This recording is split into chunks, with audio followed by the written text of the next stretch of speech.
মেয়রের শপথ পড়ানো সরকারের সাংবিধানিক দায়িত্ব। স্থানীয় সরকার উপদেষ্টা সংবিধান লঙ্ঘন করেছেন বলে দাবি করেছেন নির্বাচিত মেয়র ইশরাক হোসেন।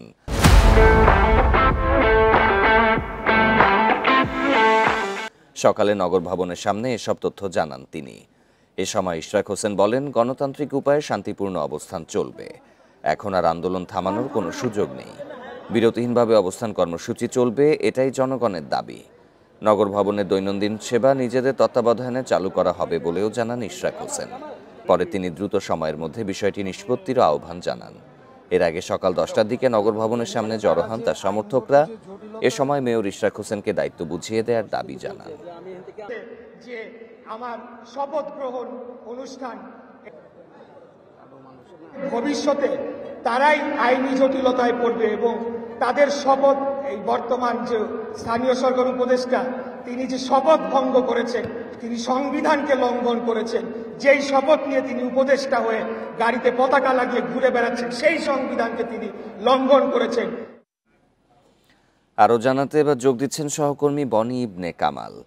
বনি, নগর ভবনের সামনে তো ইশরাকের সমর্থকরা সহ ইশরাকও সেখানে যোগ দিয়েছেন। নতুন কোনো কর্মসূচির কথা কি তিনি বলেছেন?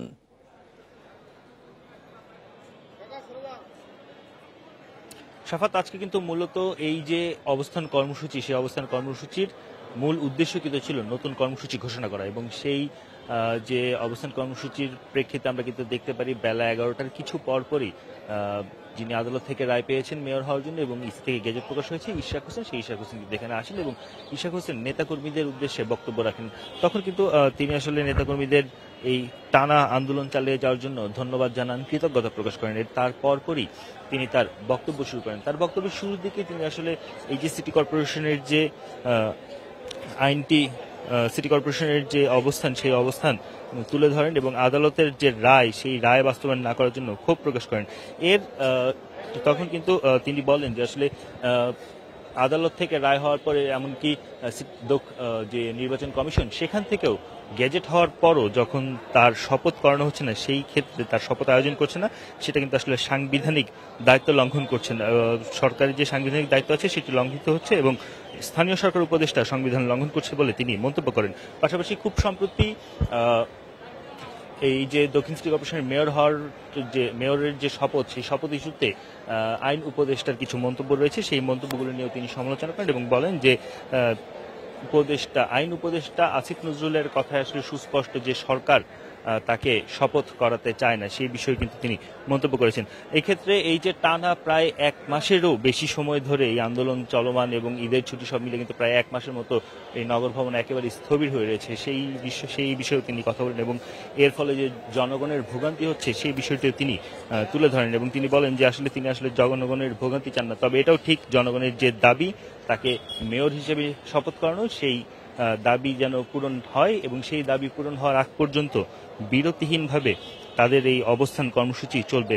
গণতান্ত্রিক উপায়ে শান্তিপূর্ণ অবস্থান কর্মসূচি চালানোর ঘোষণা দেন এবং এ সময় তিনি বলেন যে এখন যদি সরকার মনে করে যে তাকে শপথ না পড়ালে তার যে সমর্থকরা রয়েছে তারা দমে যাবে, তারা আস্তে আস্তে এখান থেকে আন্দোলন থেকে সরে যাবে, সেটা তাহলে ভুল হবে। এমনটি মন্তব্য করে তিনি জানান যে এখন আর আন্দোলন থেকে ফেরার কোনো সুযোগ নেই বা আন্দোলন থামানোর কোনো সুযোগ নেই। অর্থাৎ তার যে শপথ নেওয়ার জন্য যে অবস্থান কর্মসূচি, সেই কর্মসূচি চলবে।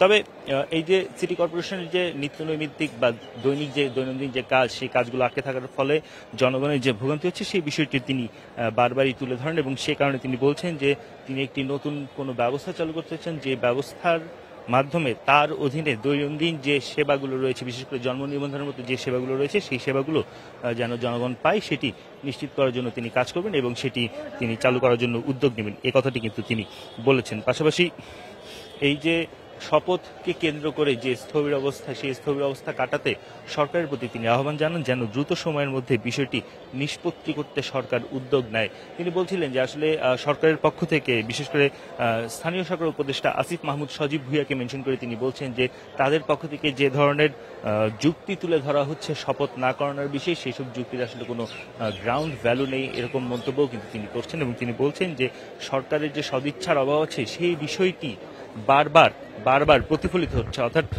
ইশরাক হোসেনের একদম শুরু থেকে যে দাবি ছিল শপথ গ্রহণের ক্ষেত্রে সরকারের পক্ষ থেকে বা উপদেষ্টার পক্ষ থেকে এক ধরনের টালবাহানা, সে কথাটি কিন্তু তিনি আজকেও আবার পুনরাবৃত্তি করেছেন। নগর ভবন থেকে জানাচ্ছিলেন সহকর্মী বনি ইবনে কামাল।